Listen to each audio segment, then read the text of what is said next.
And what I say to you, I say to all, watch.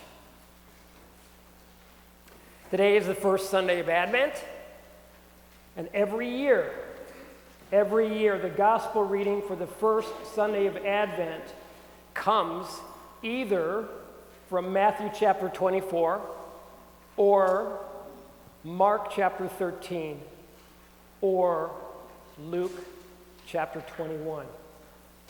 Every year.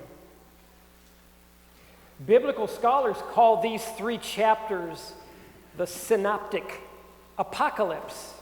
Synoptic meaning the three gospels that follow about the same pattern, and apocalypse, the synoptic apocalypse.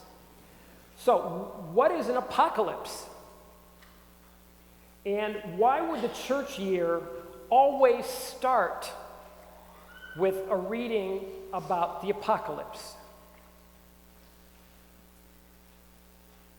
The word apocalypse comes from the Greek language, and it means literally to uncover or to reveal.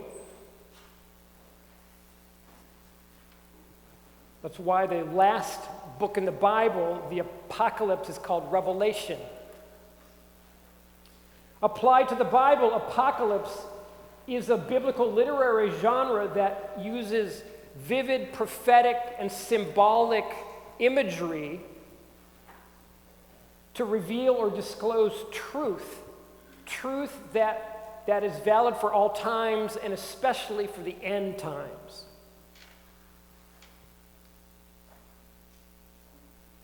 But why would the church year begin that way?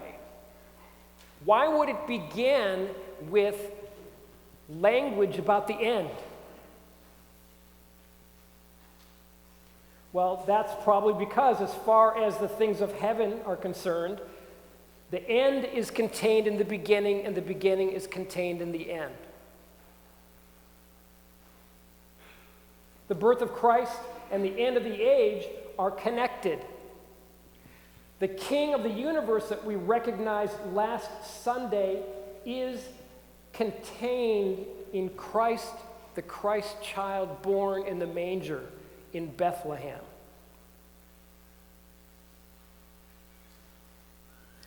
Now, in all three Gospels, Jesus reveals his apocalypse during Holy Week. So it's between Palm Sunday and the Passion. And what he wants to do is he wants to prepare his disciples for the end, for his passion, for his death. And he wants them to start looking not at the narrow day-to-day perspective, but he wants them to start looking from the 30,000 universal perspective of heaven. And he knows that they need to do that in order to understand what's about to happen.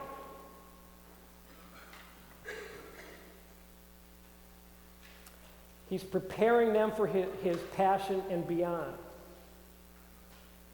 And in all three of those Gospels, Matthew, Mark, and Luke, the teaching that he jumps off from is a question. One of the disciples comes to him.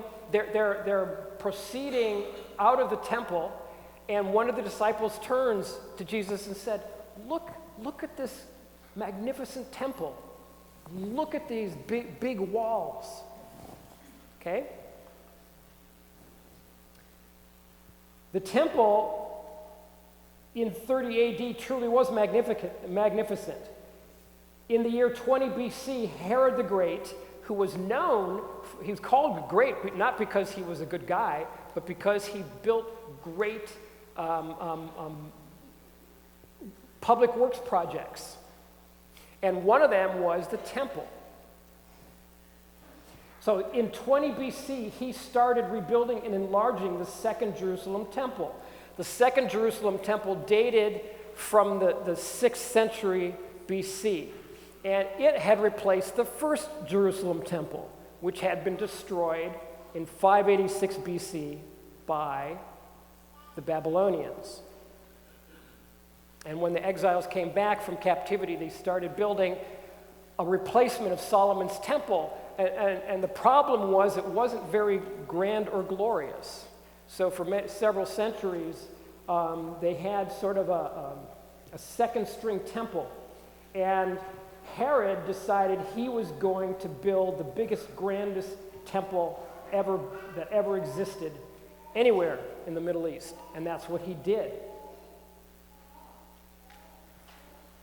When Jesus was in Jerusalem in about 30 AD, Herod's massive temple renovation had already been underway for 50 years.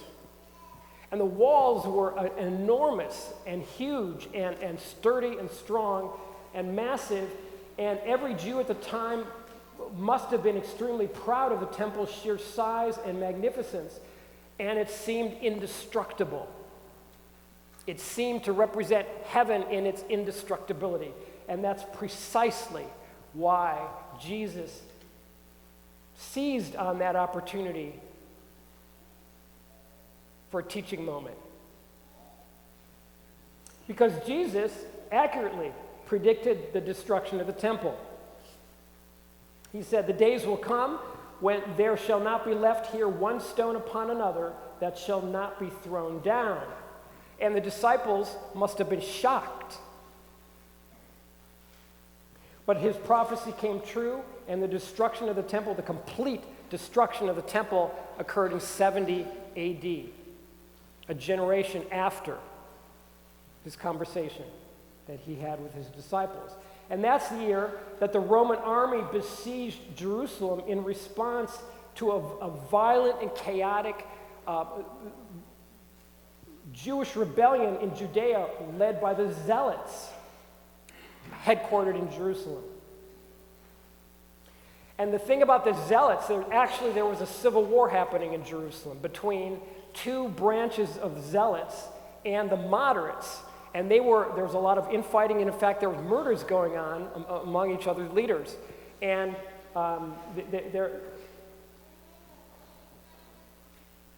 so in 70 AD, the Roman army besieged Jerusalem in response to this rebellion. And there was a 5-month siege, and during the 5-month siege, there was tremendous misery inside the walls of Jerusalem. Almost apocalyptic misery. Josephus, the Jewish historian, documented famine, murder, the sabotage of the city's food supply, the zealots to sort of attack one another. One zealot faction actually set the city's food supply on fire. It's crazy, but it happened. And Josephus documented even cannibalism happening within the walls of Jerusalem because the famine was so terrible. And when the Romans finally breached the walls, they burned Jerusalem to the ground and they utterly destroyed the temple. Archaeologists have excavated the rubble and found that the ash heap from the ash floating down from the fires, the ash heap was more than 1 meter thick. That's packed down under the rubble. The ash heap was more than 1 meter thick. That's how much the city of Jerusalem burned. And to this day, you can go to Temple Mount and go to the edge of the western wall and look down, and at the bottom of it, you see a heap of these giant chiseled stones that had been the foundation stones of the temple. And they were enormous. They were like 40 feet long. They were the size of a bus. They weighed tons. And the Romans, in their fury and determination to put down this rebellion once and for all, had actually levered those huge foundation stones over the edge of the wall so that they never be brought up again to rebuild the temple.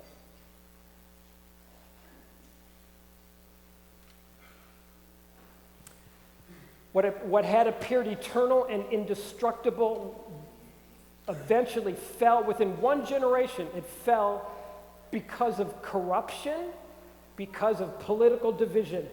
And that was the lesson of the destruction of the temple that Jesus wanted them to notice, that he jumped off from. So what does this mean for us? What does this mean for us? Well, the rest of the chapter of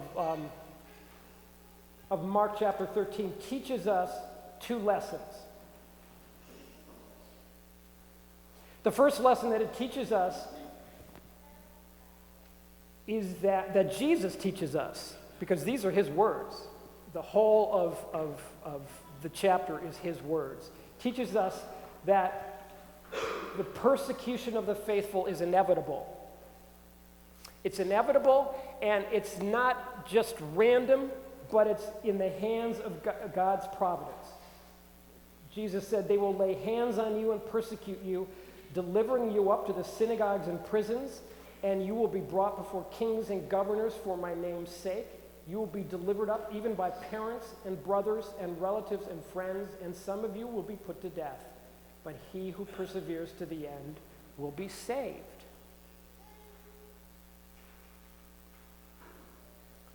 The persecution is not random. Jesus is spelling it out for us. This is what's going to happen. And Christians through the ages have all experienced that kind of persecution. But the point is, their sufferings are not meaningless. Every Christian martyr for the last 2,000 years, their struggle, their suffering, their pain has had great meaning in God's kingdom. They're all part of God's providence, and they happen because God lets them happen, which he does to draw a greater good out of them. Persecution provides Christians with an opportunity to bear witness to Christ, and this trial by fire increases holiness, and it attracts believers to the faith. Even at the end of the first century, maybe the beginning of the second century, the statement had been coined that it's the blood of the martyrs, which is the seed of the church. So persecution will happen, and it will build a church. And the second lesson is equally important, perhaps more important, and it's about the Great Tribulation at the end of the age. The Great Tribulation about the end of the age, before the return of Christ. And this is what Jesus said. He said, "For in those days there will be such tribulation as has not been seen from the beginning of creation, which God created until now and never will be. And if the Lord had not shortened the days, no human being would be saved. But for the sake of the elect, whom he chose, he shortened the days. And then if anyone says to you, 'Look, here is the Christ,' or 'Look, there he is,' do not believe it. False Christs and false prophets will arise and show signs and wonders to lead astray, if possible, the elect. But take heed, I have told you all things beforehand." This dynamic is not just limited to the period of Roman vengeance upon the Jews. It applies to the Christian period. Because then it says in 24, in those days after that tribulation, the sun will be darkened, and they will see the Son of Man coming in clouds with great power. So during the period up until the second coming of Christ, just before it happens, the tribulation will take place. And that too is God's plan. And this is so important for us as believers, and it's not talked about very often. I don't know if this is brought up before here, but I want to read you something from the Catechism, our big old Catechism. And this is what it says. This is about the Great Tribulation. And this is what it says. Before Christ's second coming, the church must pass through a final trial that will shake the faith of many believers. The persecution that accompanies her pilgrimage on earth will unveil the mystery of iniquity in the form of a religious deception. Remember, he talked about false messiahs will come. A religious deception offering men an apparent solution to their problems at the price of apostasy from the truth. The supreme religious deception is that of the Antichrist, a pseudo-messianism by which man glorifies himself in place of God and of his Messiah come in the flesh. That's Article 675. Article 676, the Antichrist deception already begins to take shape in the world every time the claim is made to realize within history that messianic hope which can only be realized beyond history through the eschatological judgment. The church has rejected even modified forms of this. The church will enter the glory of the kingdom only through this final Passover, when she will follow her Lord in his death and resurrection. This truly is apocalyptic. The Catechism is telling us that we're going to follow Christ. The church will follow Christ in his death and resurrection. The kingdom will be fulfilled then not by a historic triumph of the church through a progressive ascendancy, but only by God's victory over the final unleashing of evil, which will cause his bride to come down from heaven. God's triumph over the revolt of evil will take the form of the last judgment after the final cosmic upheaval of this passing world.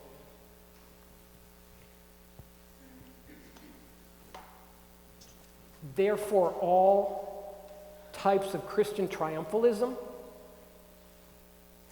all types of sort of modernist Christian utopianism, like liberation theology, those things are not how the story will end.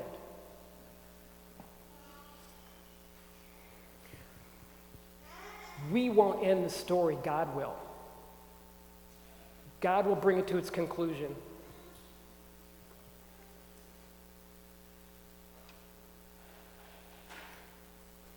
So, in conclusion, in the church, the end is contained in the beginning, and the beginning is contained in the end. And so, as we prepare for the coming of the Christ child, as joyful and mysterious as that is, let us remember that Christ child is also the King of the universe and the apocalyptic judge.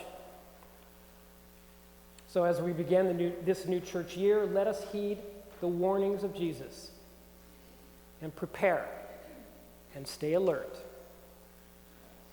and watch. This is the lesson of the first Sunday of Advent.